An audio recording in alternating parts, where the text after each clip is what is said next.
Yo, we're in here. Like, share, subscribe, hit the super chat. So, in this video, we're going to be talking about the census. Shout out to my subbies. One of my subs asked me, have you been keeping up with the census data, Mr. Z? Or are you going to make a video about that? And you're right. So, this is going to be part one. We're going to delve in more. I've been watching a few things, reading a few things. This video, we're really going to focus on their air quotes accidental miscounting of black and brown people, so black and Latino people, on the census numbers. So apparently they've been undercounting, the Census Bureau has been undercounting black people by a few million, and supposedly Latinos also, and overcounting Asians, right? um I find that interesting to say the least, right? Undercounting black and brown people but overcounting Asians. I wonder why. I wonder why, right? So we see this so often, right? And apparently they do this all the time. This is not the first time the census is undercounted black people, right? So what this lends me to believe, or what I'm gathering from this is, we want to undercount black people because we don't want to get resources that they need. Duh. So less of that people power than they actually have, anxiety than they already have, and well, okay. Number four. So you see where we're going with this, right? So the back and forth that, well, it's not really a back and forth. It's two people that said two different things, or have well, one of them alluded to it. The other one just outright said it's not true. So the difference between Tariq Nasheed and Jason Black. Jason Black, obviously, you know, y'all know he travels around the country by driving. I don't know how often he flies, but he pretty much drives pretty much everywhere, right? And so he was like, you know, the pretty much those numbers that we've been hearing about 12 to 14% of the population being black is pretty accurate. Whereas Tariq has alluded to, he doesn't believe the numbers of 12 to 14% and some 40 some odd million. I think I've heard numbers anywhere between 38 million to about maybe 50 million, 48 million, if you count black immigrants and their children also, and their grandchildren and whatnot. So black population numbers can be anywhere between 38 million to about 50 million, close to 50 million black people in the US. But if this number continues to be undercounted, especially for black American ADOS FBAs, that would explain a lot of redistricting, everything ties, well, not everything, a lot of things tied to that population number, right? Especially if you guys can hear me, because I think I'm back. I don't know what happened. I just got disconnected from the stream and it would not reconnect. Hey, them people be playing with me when I start talking politics or whatever, or you know, my connection automatically goes to crap oftentimes when I speak politics and social issues. Okay, bad connection. Yeah, alrighty. Anyway, as I was saying before, I was so rudely interrupted by my cell phone and whatever it got going on. Shout out to the brother Victor Creed. I think Victor Creed want to start Mr. Z a new cell phone fund. No, I don't need one right now. I have a Note 9 and I got it like when they first came out, because you know the millennial in me is like, well, if it ain't new, right? So yeah, I'm gonna hold out with this for another year maybe, and then upgrade with the next flagship Samsung phone later. Flagship Android Samsung phone later. Yes, I am not a Apple and iOS guy. Relax. My sister and my mom and everybody else been rocking Apple for over a decade, literally since the 3GS. Me, on the other hand, Droid for life. But I do mess with Apple's like MP3s and stuff like that. I want a iPhone to use as a MP3 player. But as a cell phone, no, y'all can keep that. I ain't making Steve Jobs dead self even more money. Or I guess it's Tim Cook now. They're looking to replace Tim Cook, so I've heard. I don't know. Anyway, back to the topic at hand. I saw that super chat. I will be able to read it in a minute. Give me a second. I'm on the expressway. And thank you once again for that super chat. I will read it once I get a chance, hopefully. Yeah, y'all. So yes, y'all. Yeah. So the census numbers. Yeah. So, like I was saying before, Jason has said that he, or has alluded to, I don't want to put words in people's mouth. Plus, you hear these things so long ago, so you're paraphrasing and you don't know if you're paraphrasing so far off that you actually say the complete opposite or say something opposite to what they were saying. So Jason has alluded to the fact that he believes those numbers, and Tariq Nasheed has alluded to the fact that he doesn't believe those numbers. Both of them haven't spoken about it in a while, at least from what I've heard. So we'll pause right there on that. But yeah, so the census numbers are a little off. Plus, I'm going to do more research about us hitting 1 billion. I remember when we hit 7 billion. I remember when we hit 7.5 billion. I've been following these things since we were like, under 6 billion. I think I was in high school when we were under 6 billion, or like right after high school, somewhere around there. But yeah, so, well, right under 7 billion, maybe. Yeah, one of those. But yeah, so for those of you that remember, I speak about this all the time. Our numbers are actually sputtering. So yes, it's momentum that's still growing that number, and a few countries in Africa. In India, I think at last time I checked, India's birth rate was at 2.4. Let's see where it is now. I wouldn't be surprised if it's closer to 2.1 now. So as you industrialize, as you air quotes advance, right, that population just goes to crap. Shout out to BGS, shout out to the nameless protagonist, and shout out to me myself, patting myself on the back for the Mouse Utopia project that we talk about all the time. Really, nameless and BGS, I knew about it before, but they're the ones who really started stressing it. And so now I stress it too, because it's actually a really good reference point. But yeah, so I don't know what this necessarily, I didn't say through the ceiling, I said through the floor, past the basement. We're damn near at the core now. That population number is it's horrible, right? I recall having a conversation with somebody very important to me, and I said something. We were talking about somebody with children, and I said 3 or 4 kids. They were like, 3 or 4 kids, and I was like, that is nothing. Like, it's been men's dream to have as many children as they can, especially up until the 1960s or so. It was nothing to hear about 6, 10, 12 kid families, right? And now it's like 4 kids. It's like, oh my God, what are you doing, you greedy hoarding bastard, you? Like, what is wrong with people? I don't know. But and I said, like, and I mentioned Nick Cannon in that conversation in Future, and say, like, they weren't special up until, like, having 12 kids, 9 kids. Has that been like, oh my God, 10 kids, right? So, but yeah, I'm gonna do more research about this census thing, especially them undercounting black people. I also want to know, because and not only undercounting, and so we got to also take this with a grain of salt. What we're also finding out is that there are more and more cities where black people are pretty much either being priced out and moving out, or being gentrified, and so their populations are dwindling in respect to the influx of whoever the hell is coming in. And we're talking about black cities. I can't recall all of them. I remember Detroit being one of them that came down a little bit. I think DC was also one of the cities where this is happening also. So the chocolate cities are becoming less chocolate, which was the goal anyway. This was the goal of the powers that be. Yes, I have my tinfoil hat on, but I don't think most of you will disagree with me on that.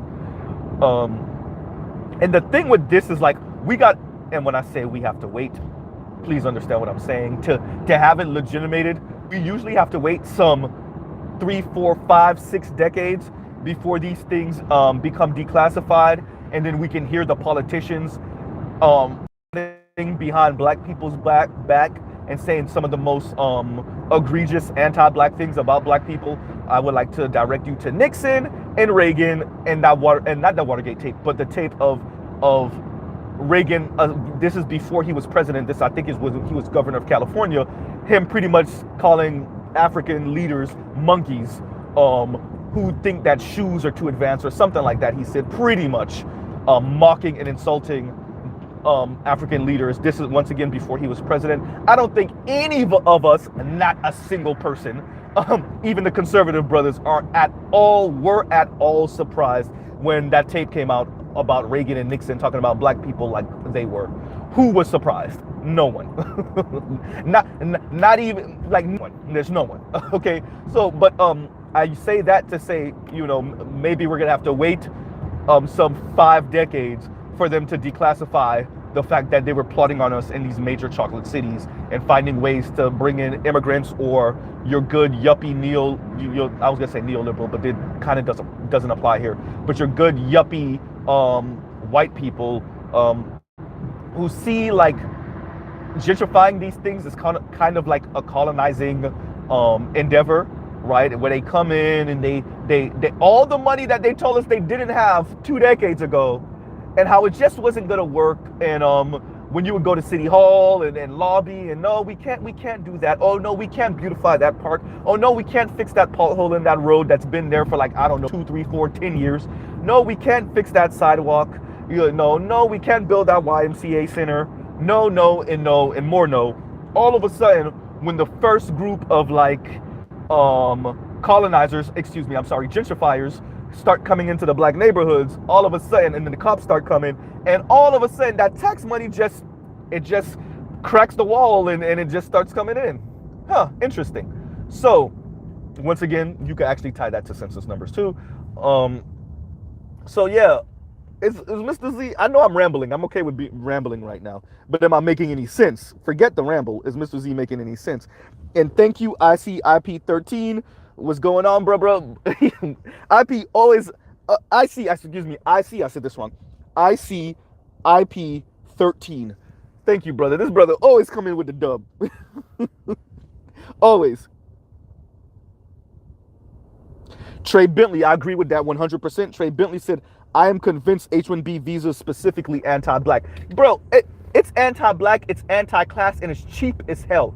Instead of them working with these schools and these nonprofits, don't even get me started on nonprofits, and these nonprofits, and putting money into these schools to get American children, yes, even some of the white kids, especially the working class and poor white kids, into these tech fields. Yeah, it's gonna set you back. What they do is they rather go build a school in India, right, and get those kids for the cheap, right? They rather go educate those kids in India, even if the school is already in India. They rather go put the resources in India for half the cost and then bring those children in 15, 20 years and then pay them even less. So it's less to educate them, it's less to bring them in, and they're gonna pay them less, right? You could thank Bill Gates and Steve Jobs in them for that. Not the first generation so much of Silicon Valley, but like that second generation. Not the people that were first there, not the IBMs, the first people really going into Silicon Valley, but that second group. That's the Steve Jobs and Bill Gates group. Yeah, you could thank them for that one, Trill. F them. F them. I'm trying not to use profanity today, but F them. Right? Y'all like, share, subscribe, hit the super chat. But yeah, man, these people are the worst. And now you have young Latino kids, black kids, white kids who would have loved to be in the tech field, and no. Right?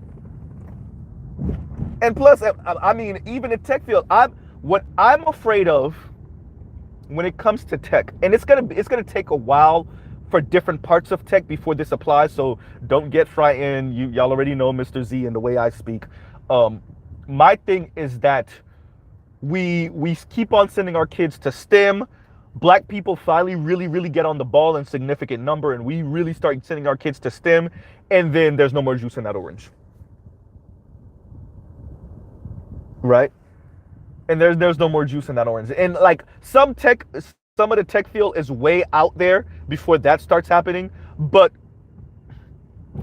okay, I have my tinfoil hat on this. I don't know enough about tech, so take this as some random dude on YouTube just rambling about shit he don't know. Damn, I use profanity. About things that he don't know. Okay, let's go with this. For me, I think that first wave is going to be the coding wave. I don't know why I think that, so I shouldn't say think. I don't know why I feel that, but I think the first wave of like automation, not necessarily, and that doesn't mean that we're not going to need coders. That's not what I'm saying. I'm saying I think the first wave of we don't need that many people doing this in the tech world is the coding world. And I don't know why I feel like that, but for some I don't know. Once again, I'm not into tech, right? Clearly, but it's a feeling I have. I don't know why I have that feeling. I don't know where it's coming from. I don't even know why I'm actually talking about this like this, but for some reason, I think the first wave is going to be the coding wave. Once again, I don't know why, but yeah. And so that's, yeah.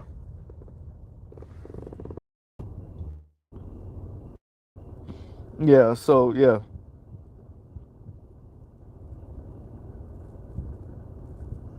Right. And for some reason, I mean, like, you know, I think the goal was always to get the software and the hardware to work on itself eventually, right? And like, so the ones and zeros, eventually the machines are going to be doing that, right? And then even on the hardware side, eventually the machines, as you make smaller and smaller machines and as they get more advanced, then they work on themselves and they create themselves. Borderline Matrix, for those of you that watch Animatrix, the cartoon series that kind of explains some, there was a part of the Animatrix that explains like how we got from here to like where Matrix is. Like that's what I'm. But yeah, so I know I sound, once again, and Mr. Z has no problem telling y'all when I put on the tinfoil hat or when I start talking about the way I feel about something, as compared to what I think. So what I think is usually based in some type of reality. Some things I know, right? So what I think is based off what I know. Some point, something I could actually look up and show you and be like, see, right? And then I tell you what I feel, and I definitely make a distinction between feel and know, right? That doesn't mean I won't speak on it necessarily, but I'll tell you that I feel this way and take that with a grain of salt, right? Right. So don't you could quote me on it, but I reserve the right to move away from this in the future because it's something that I just feel that might not be based on much of it. Charles Charles came in the door, said blacks. What about my rights, America? Nigga, we don't fight fair.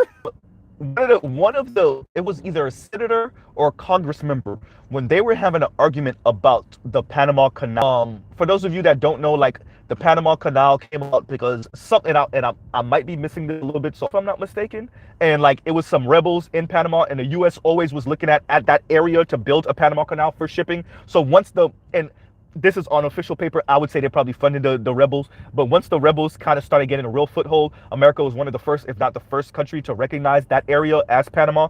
And then they signed a deal with Panama to build the Panama Canal. So, and have control over the Panama Canal. So when the debate was happening on whether they should give back most of the control to Panama, once again, the U.S. So we still reserve the right to kind of air quotes defend it and blah blah blah yada yada yada. And I'm going somewhere with this. It's tying back to what Charles just said about fighting fair.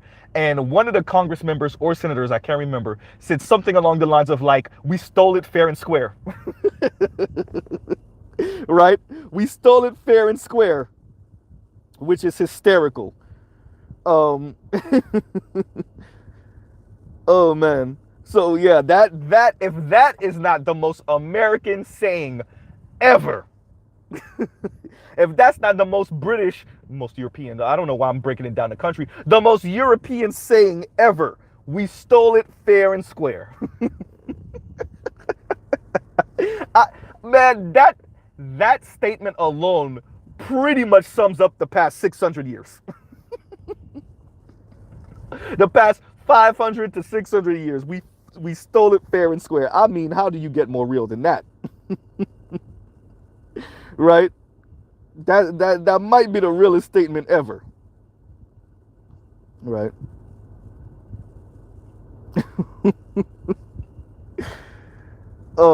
Yeah, man. So going back to the topic at hand, y'all like, share, subscribe, hit the super chat. I didn't even know Charles was ghost listening. Charles walked in the door. That was funny, Charles. Oh, what's going on, Afro National? But yeah, so and actually, we could tie that back to what Charles is saying and what I'm saying when we stole it fair and square. What happens when you undercount black people by some 3, 4, 5 million? And apparently, the census office when they were when people spoke about this, they said one of the census people said something like, "Yeah, we undercounted, but it doesn't really change the overall number." Wait, 5 million people undercounted doesn't change the number? If you undercounted some 5 million black people, doesn't change the number. Oh no, they said doesn't change the number significantly. Sorry, what? Like I said, this is just gonna be part one for now.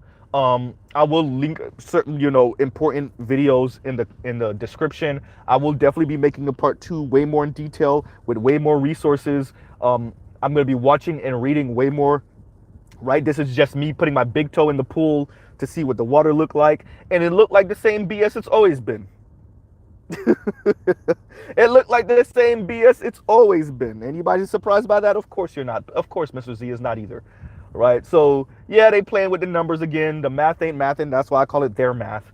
Undercounting black people, undercounting Latinos, and overcounting Asians. Huh. Boy, my tinfoil hat right now. Well, when I heard that, I looked at this so sideways. Wait, you undercounting black and Latinos and overcounting Asians? Huh. Okay. All right. Because that doesn't fit perfectly in line with, you know, with what's going on in the country socially, right? Right? Affirmative action repeal, Chinese students or Chinese American students complaining, huh? Yeah, about these Ivy Leagues and their enrollment. All right, yeah, that what a big old coinky dink, right? Trell, exactly, Trell, exactly. Me and Trell on the same page with this, man. That H-1B visa thing. I mean, so you screw American people from the bottom and the top end, right? You screw American and I mean, pun intended. I might as well say pun intended on that one, because you're screwing over Americans on the bottom with cheaper labor, right? And then you're screwing Americans at the top with the H-1B visas. And like, I stem this, and this is why I completely agree with Pascal Robert from This Is Revolution when he said that what he calls it the 50-year counter-revolutionary movement, which is like saying, and it's funny because I've been saying this in a different way, but like, when you start doing your little own research on this, you'll find sometimes that like the people that's really in the know and really like, y'all know, like Pascal is an attorney. I think he hasn't practiced in years, but and he's into politics, obviously. And what he says is what y'all heard Mr. Z say. I just never said it like that, which is like, when you come out of the 1950s, 60s, early 70s, the elite are like tired of all this women's rights, LGBTQ rights, civil rights for black people. They're tired, labor rights, they're tired. So they pretty much enact a way of counter-revolutionary movement. And this is where you get the neoliberal movement. This is where you get them really promoting Ayn Rand and her works. And they pretty much push hyper-individualism. They push money over everything even more. They push hyper-consumerism. They push rugged individualism, because that's their way of counter-revolutionary movement to labor rights, women's rights, LGBTQ rights, black rights, all of that, right? Namer, I don't know. I think so, right? So Namer asks, was Pascal licensed to practice law? I think so. And Trell says, so now y'all don't need field hands anymore. I think that's the goal, right? Like, you keep, in that way, you always keep the wages lower, because you keep on bringing in, and like, when we say these things, then you start sounding like a conspiracy theorist to a lot of people. But then, like, I'm not going to wait for the elite to slip up and say it. And every once in a while, they say it, like I said Scat. Why do I always say Scat? Scott Galloway, like, admitted, he was like, white, he didn't say white, but I'm saying white. Boomer stole, and when I say that, it's not to go at people like BGS or Black Urus, but that's why I make the distinction. If y'all can remember when BGS had a like kind of a midday stream one time, and I said I do not put black boomers and white boomers in the same boat. Black boomers, for the most part, are not the ones who stole your wealth. White boomers did, and white young silent generation did to spite black people. Right? They're the ones who rigged this thing up to spite black people for the civil rights movement, and they're the ones who pretty much sold out to the corporations. And you saw that accelerated even more with deindustrialization coming in, well, in the mid 70s on up, early 70s really on up.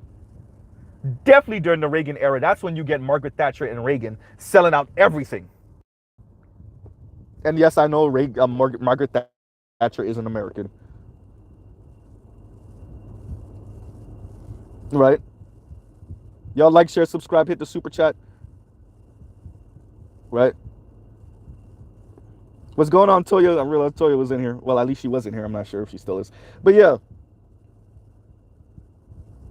So that's the goal. You keep the wages low, and those people don't have the same type of political power. They don't have the same sense of like Americanness, if that makes any sense, right? They don't have the same type of maybe some social power, but not the same type of political power, right? In the same concept of like being American, and the same concept of a sense of responsibility for America's past transgressions. This is when you get into the conversation of reparations, and then first and second generation immigrants are telling you, well, my people weren't here. Yeah, but you came to this country to benefit from all of its bounty, which means you got to pay off its debts also. You don't get to do one without the other. Well, we weren't the ones, which, well, you came here and benefited from the people that were the ones that were doing the oppression. And you also stand on that artificial floor called black people's backs, particularly ADOS and FBA backs. So you standing on that floor, if white people got to pay up, you got to pay up too. And I'm including myself in that also, as a child of black immigrants.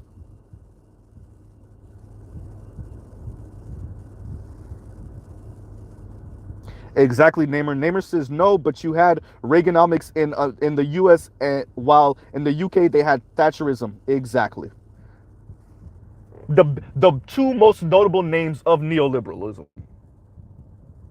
right? And then you wonder why your young people are pretty much living out the Mouse Utopia project. I'm just saying. It's not just the advancement of society, it's how we're advancing in society. Air quotes, advancing, whatever that means in this context. I gotta read it. You gotta pay what you owe, Santa. Dear Santa. Right? Shout out to Trolls. But yeah, so all of that ties to the population numbers and to the census and to the overall 8 billion people on the planet. How many of y'all think we actually ever get to? Because y'all remember when they were saying we're going to eventually hit 11 billion, right? Like the org came really close to 11 billion. I don't even know if we're going to hit 10 billion. I wonder if they're revising it.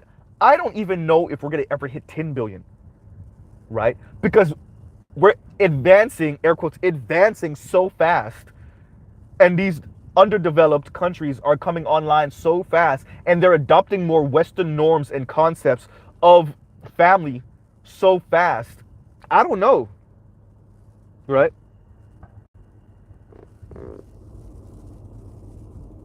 Charles says, immigrants, I was poor and worked hard to get here. Then the H1B visas, government grants, free housing, free education fall out his pocket. Look, it's true. It's true. That wasn't the case for my family, but it's true. It is true. Right?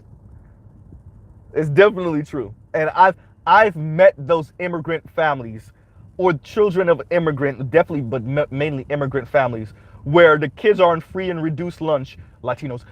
The kids are on free and reduced lunch, white Cubans, and dad is over here pulling up in the brand new S class, picking the kids up from school. I'm not making that up. I'm not making that up. Right?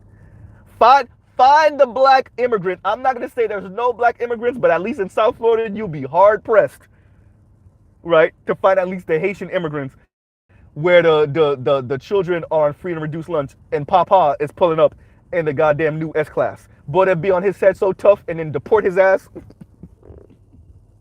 Right? I'm telling y'all what I know. That is not speculation. Mr. Z done see that. I just told you I experienced. Juan, wait a minute, you in the free and reduced line, but didn't your dad just pull up? Didn't he drop you off this morning in the brand new S500, what the hell?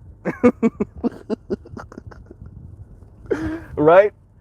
So man, I'm gonna pause right there for real, y'all. I got stuff to do, right? I will be coming back. Like I said, I'm gonna do more research, read a little bit more, watch a little bit more, and we will be talking about the census numbers and the global population hitting 1 billion people. Shout out to my subbies for suggesting this. Shout out to the sister Kareen, my sub. I will be linking your name in the description. So once again, y'all, thank y'all for listening in. Y'all let me know in the comments what y'all think that 8 billion is going to mean for the planet. Is it going to really mean much different than when we hit 7 billion? I remember when we hit 7 billion. And definitely, what do y'all think about them undercounting black people? And I don't even know when they said black people if they specifically meant black ADOS and FBA. I'm almost certain they didn't just mean black FBA and ADOS, but just black people in period in America. What do y'all think them undercounting that means, and why? And y'all don't have free reign to say whatever in the comments. But why do y'all think they're undercounting? I already got my suspicions. I'm almost certain I'm gonna align with you guys on that. But yeah, the foolishness, right? The foolishness, and a lot of that had to do with apparently Trump closing the counting everything early and all of this other foolishness. There's just a lot of weirdo stuff going on with this that I got to do some more investigating on. Shout out to all the private investigators, or like the investigators when it comes to these type of things. Y'all are doing a horrible job. Anyway, I'll pause right there. Damn, D Scott, you coming in late. D Scott, I might be doing a stream a little bit later. Speaking about number one, global population hitting 8 billion. How's that going to change anything, if it is going to change anything at all? And secondly, we're going to be talking about the Census Bureau, its number counting, and all of that foolishness and what's going on. BS. All right, y'all. I will talk to y'all later. I will pause right here. Love, peace, and chicken grease. Even though I'm not eating fried chicken today, I'm probably going to stop at Subway. All right, y'all. All right. We'll pause right here. See y'all later. Mr. Z out.